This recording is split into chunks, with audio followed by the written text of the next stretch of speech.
¿Alguna vez has sentido que el tiempo te está robando a alguien que amas, pieza por pieza, delante de tus propios ojos? Esa impotencia de ver cómo los recuerdos, que son el tejido de una vida, se desvanecen como arena entre los dedos. Hoy te voy a contar una historia sobre esa lucha silenciosa, la de un hombre que se enfrentó al olvido para descubrir que el amor verdadero no reside en ser recordado, sino en el tesoro de seguir recordando. Es un viaje al corazón de la memoria, a ese lugar donde lo que fuimos se vuelve eterno. Quédate hasta el final, porque en el desenlace de esta historia se esconde una verdad profunda que podría cambiar la forma en que ves el amor y el paso del tiempo. Y si este mensaje resuena en tu interior, considera darle a me gusta y suscribirte para que juntos sigamos explorando las lecciones más importantes de la vida.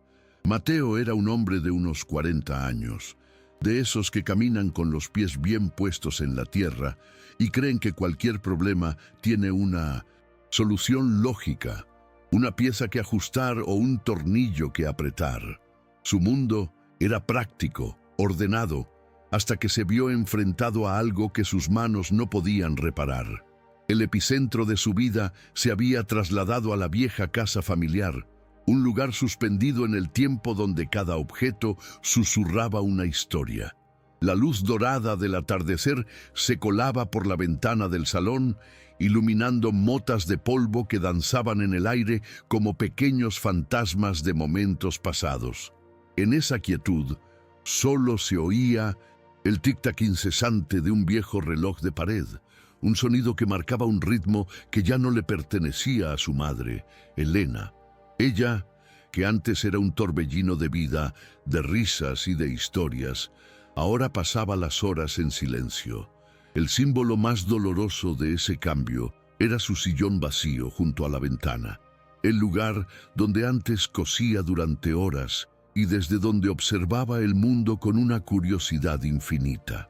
Ahora, ese sillón era un hueco en el paisaje del hogar y un vacío en el corazón de Mateo. La batalla de Mateo era silenciosa y se libraba cada día. Por las mañanas se sentaba junto a Elena con una caja de fotografías de bordes amarillentos.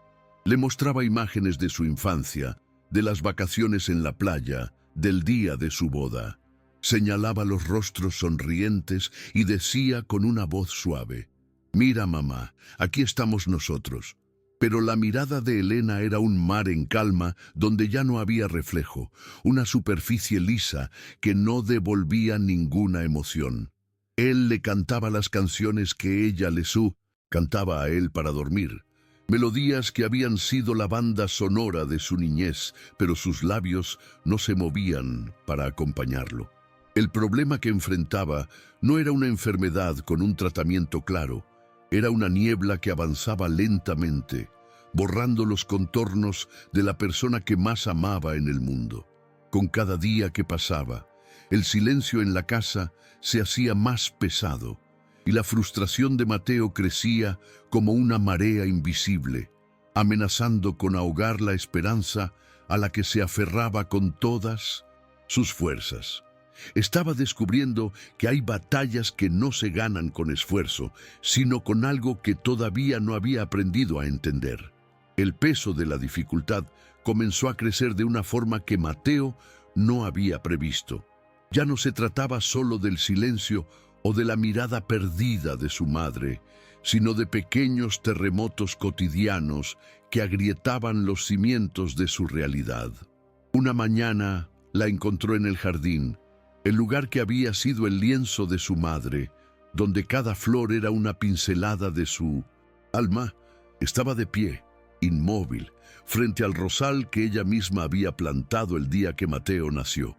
Él se acercó con cuidado, como quien se aproxima a un pájaro asustado, y le dijo con suavidad que las rosas estaban más bonitas que nunca. Elena se giró hacia él, pero no miró las flores. Miró sus propias manos, las giró una y otra vez, como si fueran objetos extraños que no le pertenecían. Le preguntó con una voz apenas audible: ¿Por qué había tanta tierra en sus uñas? En ese instante, Mateo comprendió que la niebla no solo borraba los recuerdos, sino que también estaba borrando el conocimiento de sí misma. El jardín, que antes era un refugio de vida compartida, se había transformado en un laberinto sin salida para ella y en un testimonio doloroso de todo lo que estaban perdiendo. Él se quedó a su lado sintiendo el sol en la cara, pero un frío glacial en el corazón, dándose cuenta de que cada día que pasaba no solo perdía a su madre, sino que ella también se perdía a sí misma, y él era el único testigo de ese lento y silencioso naufragio. La tensión en la casa se hizo casi insoportable, una presencia invisible que se sentaba a la mesa con ellos y los arropaba por la noche. Mateo sentía que caminaba de puntillas por su propia vida, temeroso de hacer cualquier ruido que pudiera perturbar el frágil equilibrio de su madre. La frustración, antes una marea que subía y bajaba, se convirtió en un océano constante en el que luchaba por no ahogarse. Una noche la encontró en el 500 pasillo, con la mano apoyada en el interruptor de la luz, encendiéndola y apagándola. Una y otra vez. El parpadeo rítmico de la bombilla iluminaba su rostro con una expresión de pura confusión, como si estuviera intentando descifrar un enigma imposible. Cuando Mateo le preguntó qué hacía, ella simplemente respondió que estaba esperando a que alguien volviera a casa. Esas palabras fueron como un puñal. Él era ese alguien. Él estaba en casa, pero para ella la casa estaba vacía. La soledad de Mateo se hizo entonces más profunda que nunca, porque se dio cuenta de que podía estar físicamente a su lado, pero emocionalmente estaba a miles de kilómetros de distancia, en una orilla a la que ya no podía llegar. Se sentó en los escalones de la escalera, en la penumbra del pasillo, y escuchó el clic del interruptor, un sonido que se convirtió en la banda sonora de su impotencia, mientras las sombras danzaban en las paredes como fantasmas de una vida que ya no existía. El momento más difícil, aquel en el que todo se derrumbó, llegó una tarde gris de otoño. La lluvia golpeaba los cristales con una insistencia melancólica y el mundo exterior parecía disolverse en tonos de agua y niebla. Mateo preparó el té favorito de su madre, ese con un toque de canela que siempre le había reconfortado el alma. Entró en el salón, donde ella estaba sentada en su sillón, mirando la lluvia caer sin verla realmente. El tic-tac del reloj de pared parecía más lento, más pesado, como si el tiempo mismo estuviera conteniendo la respiración. Se arrodilló a su lado, un gesto que había repetido miles de veces desde niño, y le ofreció la taza humeante. Sus manos se rozaron al cogerla, pero en el tacto de ella no había calor ni familiaridad. Era la piel de una extraña. Elena tomó la taza, la acercó a sus labios y antes de beber, levantó la vista hacia él. Sus ojos, antes llenos de historias, ahora eran dos pozos de calma vacía. Con una voz dulce, casi infantil, y una cortesía que le rompió el alma, en 1000 pedazos le preguntó: «Disculpe, ¿quién es usted?». El mundo de Mateo se detuvo. El sonido de la lluvia se desvaneció. El tic-tac del reloj enmudeció. Solo quedó un silencio absoluto, un frío que no venía de la tarde húmeda, sino del abismo que acababa de abrirse a sus pies. Se quedó inmóvil, arrodillado frente a ella, sosteniendo una taza que de repente pesaba más que todo el dolor del mundo, convertido en un extraño en su propia casa, frente a la mujer que le había dado la vida. Aquella noche, roto por dentro, Mateo subió al desván. Era el reino del olvido, un lugar donde el tiempo se había detenido entre cajas de cartón y muebles cubiertos por sábanas blancas que parecían fantasmas dormidos. El aire olía a madera vieja y a polvo, el perfume de los recuerdos guardados. Se sentó en el suelo, rodeado de los vestigios de una vida que ya no reconocía, y se sintió el hombre más solo del universo. Fue entonces cuando sus ojos se toparon con una vieja caja de metal oxidado. Dentro, envuelto en un paño amarillento, estaba el antiguo proyector de diapositivas de su padre. Con un movimiento casi mecánico, lo enchufó a la pared. El zumbido del ventilador rompió el silencio sepulcral y un haz de luz, denso por las motas de polvo, se proyectó sobre la pared desnuda. Encontró una caja de diapositivas etiquetada como Verano del 78. Introdujo una al azar. La imagen que apareció, borrosa al principio y luego nítida, era la de un niño pequeño, él mismo, riendo a carcajadas en los hombros de su padre, mientras su madre los miraba con un amor que llenaba toda la fotografía. En ese instante, la luz del proyector no solo iluminó la pared, sino también el rincón más oscuro de su alma. Comprendió con una claridad abrumadora que había estado luchando la batalla equivocada. Su misión no era forzarla a ella a recordar, su misión era ser él quien recordara por los dos. La memoria de ella se había ido, pero la suya estaba intacta, vibrante, llena de colores y sonidos. Él era el guardián de su historia. A la mañana siguiente, algo en el aire de la casa había cambiado. La pesada manta de frustración se había disipado, reemplazada por una serenidad que nacía del interior de Mateo. Ya no preparó las fotografías con la ansiedad de un examinador, sino con la ternura de un narrador a punto de contar el cuento más hermoso del mundo. Se sentó a su lado, en el mismo sillón de siempre, pero esta vez no buscó sus ojos con desesperación. En lugar de eso, tomó su mano, una mano que ahora no sentía extraña, sino como el ancla de su nueva misión. Sintió la textura de su piel, el delicado mapa de venas y arrugas, y la apretó con suavidad. Abrió el álbum de fotos y en lugar de preguntar quiénes eran o qué estaban haciendo, comenzó a hablar. Su voz ya no era un ruego, sino una melodía suave y constante. «Mamá, déjame que te cuente nuestra historia», dijo, y empezó a narrar. Le habló del día en que plantaron juntos el rosal, de cómo ella le enseñó a distinguir el canto de los pájaros, de las tardes de invierno en las que le leía cuentos junto a la chimenea. No esperaba respuesta ni reconocimiento. Simplemente ofrecía sus recuerdos como un regalo, tejiendo con sus palabras un tapiz de amor para abrigar el vacío de ella. En sus ojos ya no había lucha, sino una paz inmensa. Había dejado de ser un hijo que exigía ser recordado para convertirse en el custodio de un amor que el olvido no podía tocar. Fue en ese preciso momento de entrega cuando Mateo aprendió la lección más profunda de su vida.